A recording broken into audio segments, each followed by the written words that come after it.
Have you ever heard of the Rockite Rebellion? The mythical Captain Rock? No? Nor had I until today's interview. Stay tuned, it's a bit niche, but if you love the nitty-gritty of British military history, or you're fascinated by the Irish struggle, then this is the episode for you. Hi guys, and welcome back to Redcoat History, the place for military history geeks like you and I. If you like this episode, then please like and subscribe and comment, as it will help others to find these long forgotten tales rescued from the dustbin of history. Today I'm joined once more by historian Chris Brice to discuss Sir Hugh Gough. Chris has written a book on Gough that can be purchased from helion.co.uk. You can get a 20% discount code by putting in LION 2020 at checkout. That's LION 2020, all capital letters. If you watched or listened to the first episode in this short series, then you will have heard Chris argue that Gough, who commanded the 87th Royal Irish Fusiliers in the Peninsular, was the best British battalion commander of that campaign. But what happened to him after the war? Let's find out.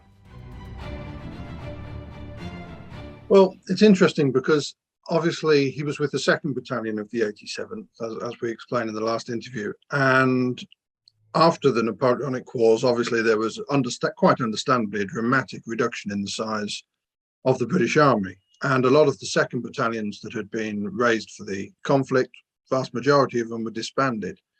And so in 1817, early 1817, the 2nd Battalion of the 87th is disbanded. After that, Gough goes on to half pay for about 2 years. And I think there's sort of a presumption of him as a fighting colonel. You know, he's a wartime colonel. He has by now, just after, in 1815, he got his promotion to half colonel. I mean, he'd been acting half colonel, but he became lieutenant colonel in 1815, same time he got his knighthood, again, for services during the Peninsular and the Napoleonic Wars.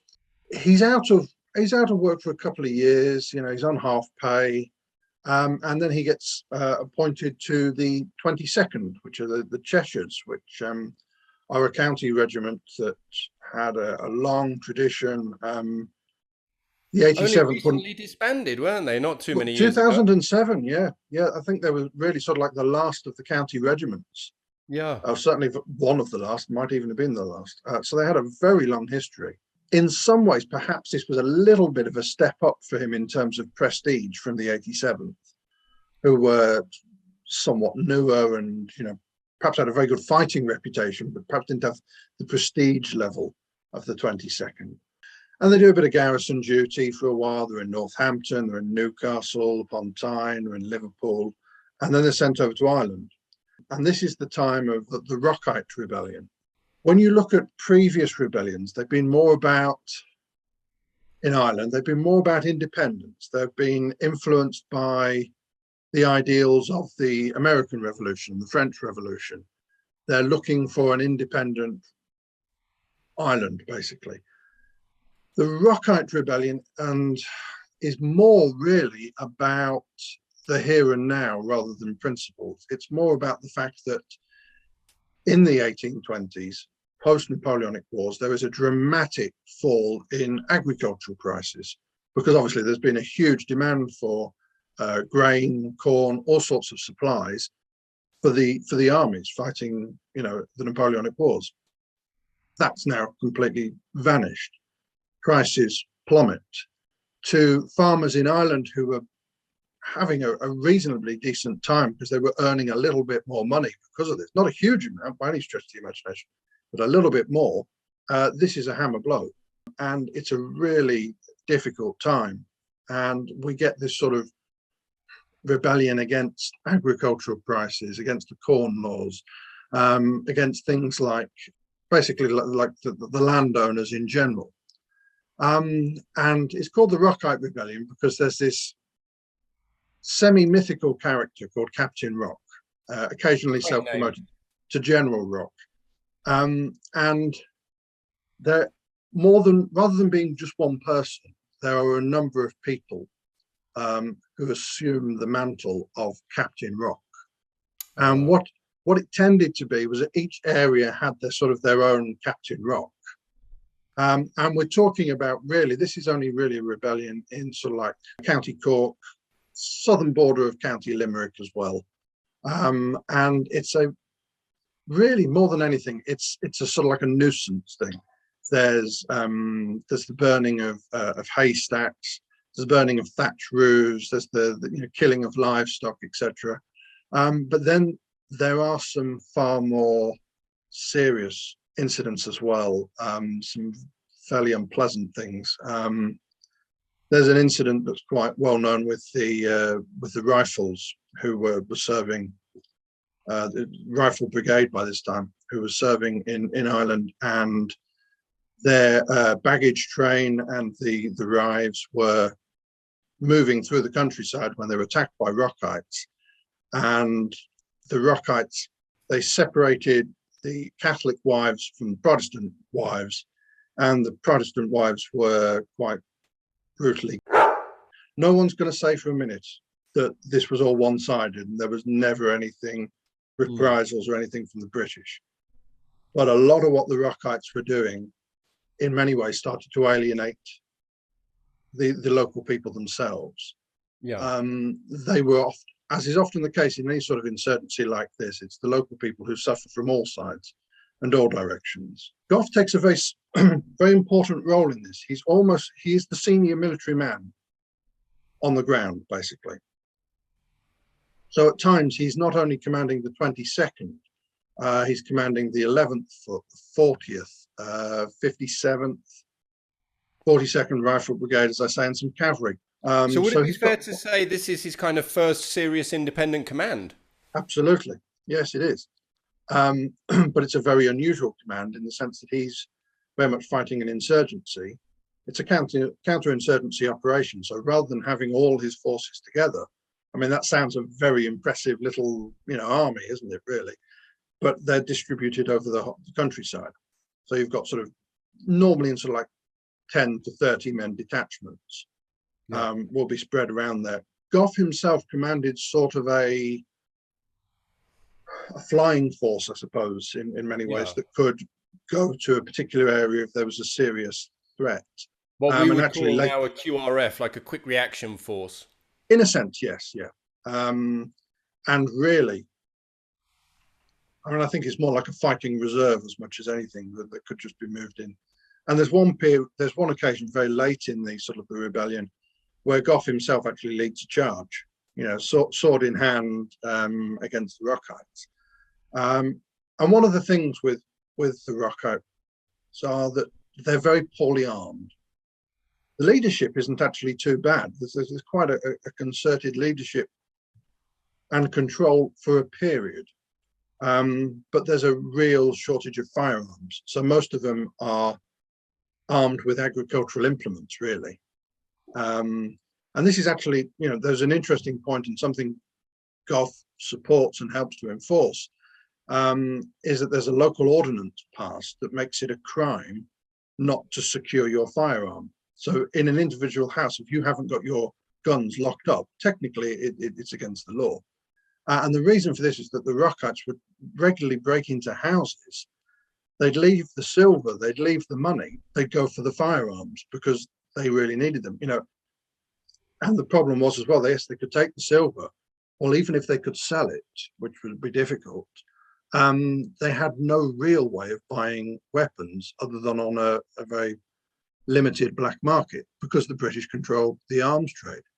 So it's a very difficult operation for the Rockites. And the fact they kept it going for the number of years they did is quite dramatic and surprising in that sense.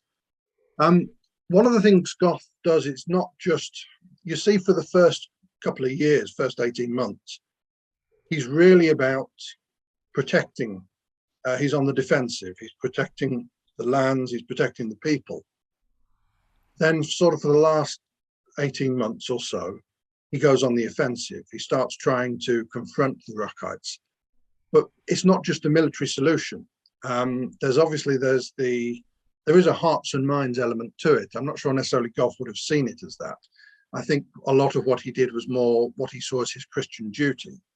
There's a very strong religious element to Gough's life, which permeates through everything he does. And there's a period where he gets the emergency food supplies brought down from Dublin and distributed freely to the populace, which obviously wins him a lot of, of praise, a lot of support.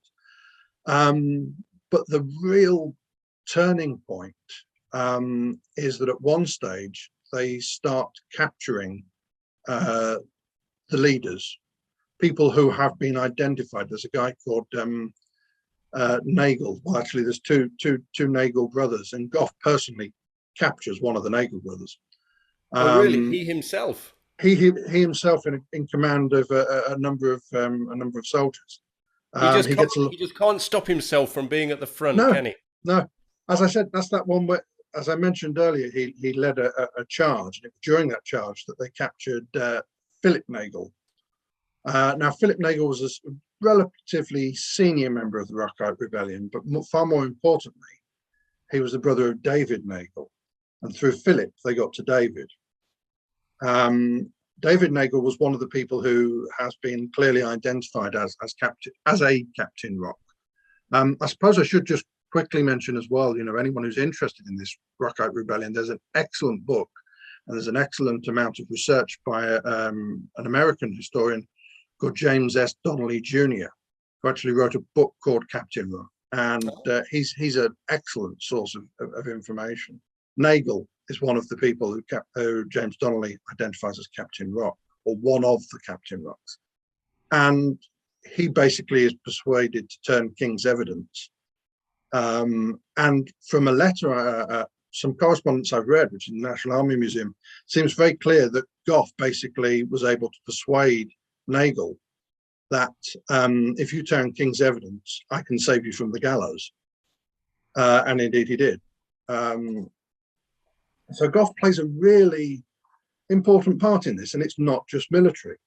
Yeah, it sounds like he was an early adopter of sort of classic counterinsurgency tactics. Yes, yeah. I mean, whether he deliberately did this or it just sort of fell into that way as this is the way to solve it, who knows? But it is a remarkable little period. It's completely forgotten. And you get a good insight into Gough here. You see that he does have a lot of capability in things like this, that he can think about wider policies. He can deal with the sort of, the semi-political side, the civil-military relations side, which is something he gets criticized for. But you can see that, clearly he does have capability in that regard. So, it's a very important little period in his life. And at the end of the rebellion, when things are sort of died down, there's a lot of thanks going around for Gough. Time in command of the 22nd comes to an end because they've been posted to the West Indies. And as we spoke about in the previous interview, the West Indies were not a place to the West Indies. not a place to be for conducive with good health. So he takes the decision not to accompany them, but obviously it's